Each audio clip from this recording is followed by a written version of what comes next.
Hey everyone! So, you're ready to learn some Portuguese. And not just any Portuguese, right? You want to learn the real European Portuguese that they actually speak in Portugal. Well, you are in exactly the right place. Today, we're going to build the foundation for your very first conversation. Sound good? Let's get started. Okay, every great journey starts with a single step. And for us, that step is this word right here. Just listen. Olá. That's it. It just means hello, and it's your key to opening any conversation in Portugal. Simple, right? Let's build on that. So, you ready to really jump in? We're going to cover some super practical questions, a little bit of essential grammar, I promise it won't be painful, and some really key pronunciation tips that'll make you sound great. Let's do this! All right, first up, asking basic questions. We've got to start with the absolute essentials you need to kick off a real conversation. Okay, for this first one, I just want you to listen. Don't even worry about what it means yet, just try to catch the rhythm of it. I'll say it nice and slow. Como é que você se chama? Again, como é que você se chama? And there you have it. It means, what is your name? But that little word formal is super important.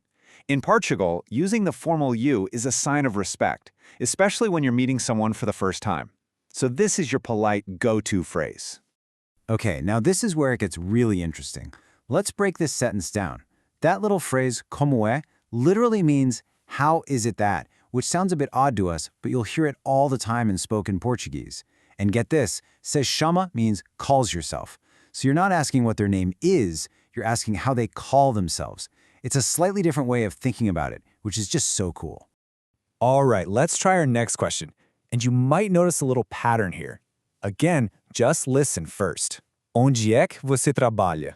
Did you hear that soft L sound at the end of trabalha? We're going to circle back to that sound later, so keep it in your back pocket. And this one means, where do you work? It's the perfect follow-up question. And hey, see that onde é que structure? It's that same pattern again. You're already starting to see how these sentences are built.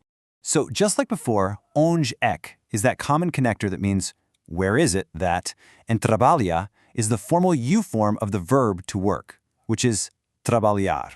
See? Once you spot these patterns, it's not so scary. It's like putting a puzzle together. Okay, one more question for this section. This one a little longer, so take a breath and just listen to the flow. O que é que gosta de fazer nos tempos livres? And this one means, what do you like to do in your free time? This is a golden phrase. It's how you get beyond the basic small talk and start talking about hobbies and interests. You know, the fun stuff. Now, here is a super important grammar tip. Whenever you want to say you like doing something in Portuguese, you always have to say gostar de and then the verb. That little d is not optional. Also, notice how free time is plural. Tempos livres. It's these little details that will make you sound so much more natural. Awesome job! So now that we have some questions, let's look at a few essential grammar building blocks. Trust me, these are the simple rules that are going to make everything else just click. We just used the verb gostar, so let's see how it changes. Eu gosto means I like. Simple. Nós gostamos is we like. But here's the one to watch. There are two ways to say you like. Tu gostas is informal, for your friends, and você gosta is the formal one we've been using in our questions. And that brings us to this key distinction. In Portugal, the difference between tu and você is a really big deal. You use tu with people you know well, your friends, your family. Você is for showing respect to strangers, older people, or in any kind of professional setting. So here's the golden rule. When in doubt, always start with você. It's the safest and most respectful choice. Okay, now for a rule you absolutely cannot ignore.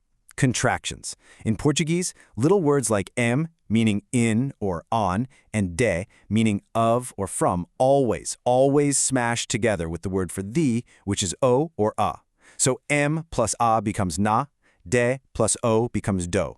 This isn't optional slang, it's a fundamental part of speaking correctly. You're doing great. We've covered questions, we've covered a little grammar. Now for the really fun part. Pronunciation pointers. This is how we're going to make you sound more authentic. First up, the classic signature sound of Portuguese, own. You hear it in the word for no, which is no. It's a nasal sound, meaning it comes from back here through your nose.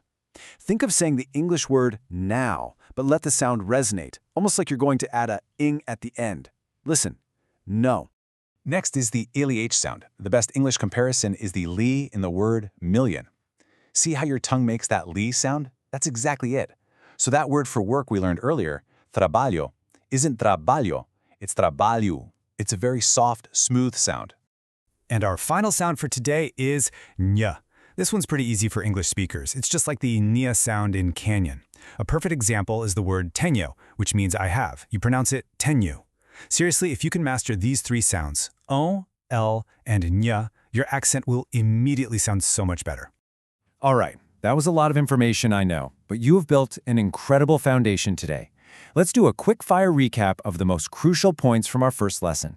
So, what do you absolutely need to remember? First, to like doing something is always gostar de. Second, you don't are an age, you have years. Third, remember that cool reflexive verb chamar-se for saying your name. Fourth, those contractions are mandatory. M plus O becomes no. And finally, remember that European Portuguese has that compressed sound, where they kind of swallow their vowels. Keep these things in mind and you are well on your way. So I'll end with the final question for you. O que vai fazer agora? What will you do now? Hopefully, you'll take these phrases and practice them out loud. Get ready for your next step, because the journey to speaking a new language starts with that one single hola. You've got this.